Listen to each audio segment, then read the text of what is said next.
Hey, look out. It's Faith Talk Live. I'm Rick Probst. And I'm Dan Ratcliffe. What a pleasure to talk with Ethan Forhetz of Convoy of Hope.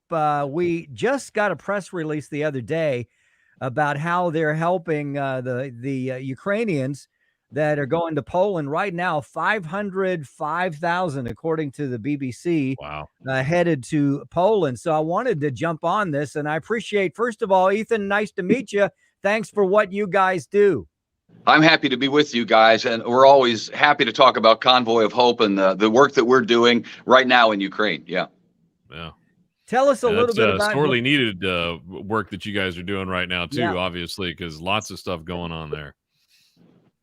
It is a crisis situation, to be sure, and this is interesting because we kind of saw this coming. Everybody saw the war in the planning stages, even though they said there wasn't going to be war. We knew that it was coming, so we were able to talk in advance to our partners in Ukraine, and we've been working in Ukraine since 2014, but we were able to talk with them in advance, and then some surrounding countries, knowing that refugees would be leaving Ukraine. So we were able to talk with our partners in Poland, Moldova, Bulgaria, Bosnia, Spain, those countries, just to get a sense of what the supply is like and how we would go about helping people. And then once the war starts, you got to be prepared to call a lot of audibles. And Convoy of Hope is really good at doing that. We're great at international disasters. Last year, we responded to 42 internationally, 22 in this country, so more than one a week around the world. So our team is really good. And I think what we've done following natural disasters has laid a great groundwork for the way that we're responding to this ongoing disaster. Normally, the disaster is over when we move in. This time, it's not. It's happening literally above the heads. We can see the warplanes.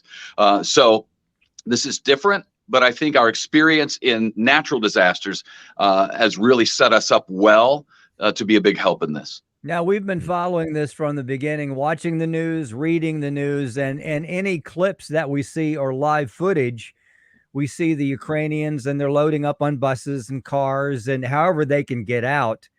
And they seem to be pretty calm. The ones that are staying seem to be pretty calm, which is amazing to me. What is it that the ones that are leaving, going to Poland, what is it that they need? What are you providing for them? Diapers, I'm sure. What? Water, food, what? All of that. I mean, you think about grabbing one suitcase of things you have in your house, and this would be your wives, your female people in your house, your daughters, perhaps some elderly relatives. Those are the people leaving the country because the men are staying back to fight, right? Yeah.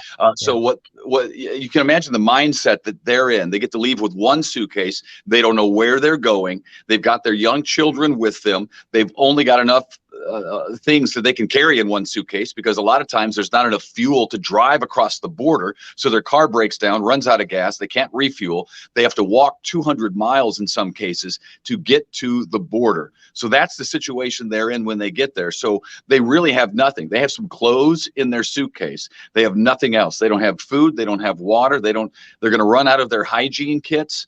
They don't have baby supplies. Female hygiene kits are important because most of the people leaving are women. So those are all the sorts, and shelter, of course.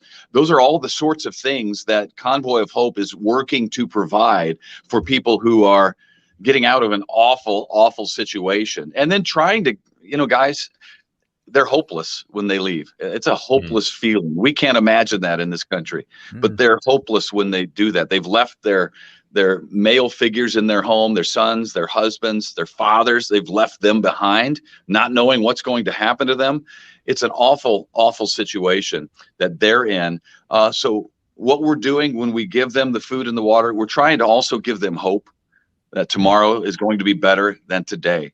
And that's what they need. And Ethan, you talk about how you guys have had boots on the ground basically there in Ukraine for several years now. Talk about how that's helped you to be able to, move this along and get these supplies to the people that need it. Well, we know the players. We have the connections already. We've been moving supply in and out for years, and that's all around the EU. So I think it cuts down on the time it takes to form relationships. We're not cold calling people in most cases. We now have people on the ground from our headquarters in Springfield, Missouri.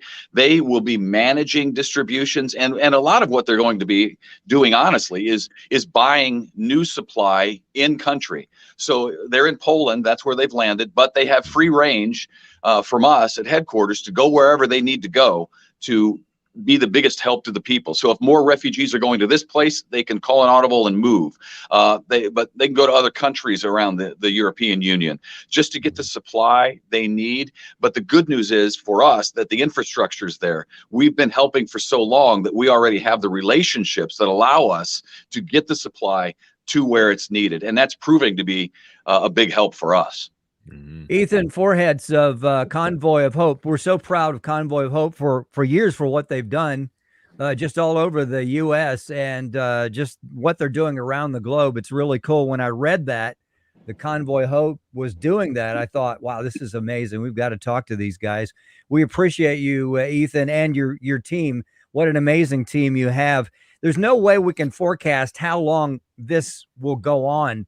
How long is Convoy of Hope in this? How long will they be able to provide for the folks in Poland and some of the other areas that you were talking about? Well, right now it's open-ended. I mean, it's literally still happening. The disaster is still going on, but we're planning on a long-term response. It's not like these people crossing the border are going to get their lives together anytime soon. Right. They're going to need support. They're going to need help. So what we're doing is planning to be there long-term, and that could look a number of different ways. But it's such an evolving situation that we can't put a timetable on how long. We just know it's going to be a long time. And what Convoy always wants to do is help as many people as we can for as long as we can. And that realistically comes down to supply and donations.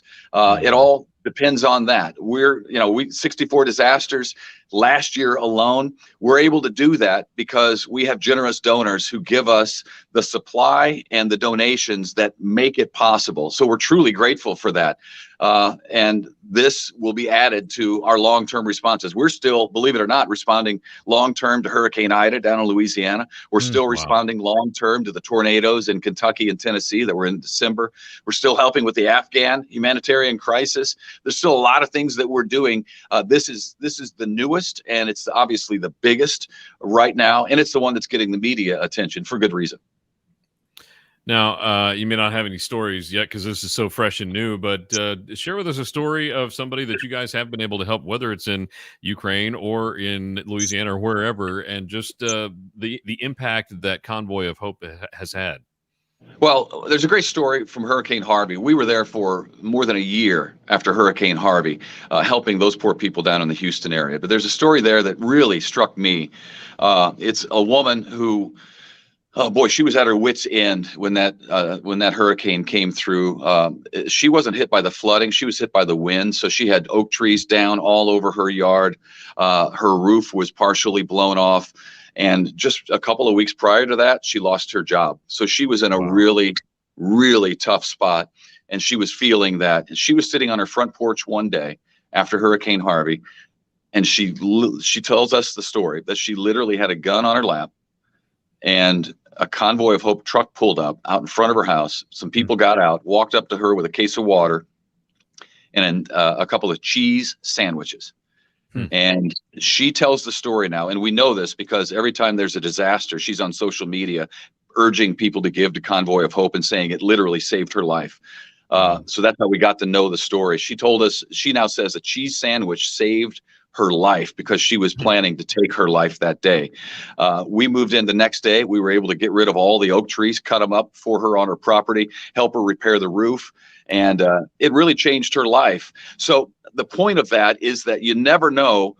It may be a small act to you, but you never know the impact that that's going to have on someone else's life. Because when they're at their wit's end, a lot of times our disaster people talk to people on the worst day of their lives, maybe the second to worst day of their lives. They need hope, and sometimes a cheese sandwich can be the hope that they need. So never underestimate what you're doing to help somebody, a kind word, a kind act, because it really can be a life-changing experience for them. Yeah. We're talking with Ethan Forhetz. He's a VP at Convoy of Hope, and we're specifically talking about humanitarian aid for the displaced Ukrainians in Poland. And he just mentioned, you can never belittle the amount of what you give. And I was thinking about the logistics of what you guys do, not just for this, for everything. And smoke started coming out of my ears. I can't imagine. But it takes finances, it takes logistics, it takes time, finances, forecasting, etc. So give us a good place, give us the website, if you will, where folks can be a part of this to see it from point A all the way to point Z. Yeah, an easy place. They can make a donation here, and you can also follow along daily about what we're doing to help folks coming out of Ukraine. It's simple, very simple. You go to our website. It's convoyofhope.org/Ukraine. And again, there's a donate button there that you can send your money to help with this Ukrainian crisis. You can also text to give if that's a preferred way to give. You can text the word Ukraine to the number 68828, and it's a super easy way to give. We appreciate all the donations. They keep us going, honestly. Wow. That was Ukraine 68828. Texting, that's more my speed. That's just the way. But whatever you want to do, convoyofhope.org is a great place to go to. Dan, I'm sorry I cut you off. No. I was going to say it will be money that is not wasted, because Convoy of Hope is doing great work right now, right when it's needed, in the Ukraine and Poland and all the places where the refugees are going. And this is an ongoing issue that's apparently not going away anytime soon. So help out if you can, for sure. Yeah. Again. Go ahead, Ethan. I would just say real quickly, you can trust us to be good stewards with the money that you gift us. Charity Navigator for the last 18 straight years has listed us a 4 out of 4-star charity. That's their highest honor when it comes to financial integrity. So you can shop around, and I don't think you're going to find that too many other places. Yeah, for sure. Good stuff. Ethan Forhetz, Convoy of Hope VP there. Ethan, we'd love to catch up with you in a couple of weeks to see where you guys are, what's going on, and how we can help. Convoyofhope.org. Don't forget, and text Ukraine at 68828. We got to take a break. We'll be right back. I'm Rick Probst. And I'm Dan Ratcliffe. This is Faith Talk Live.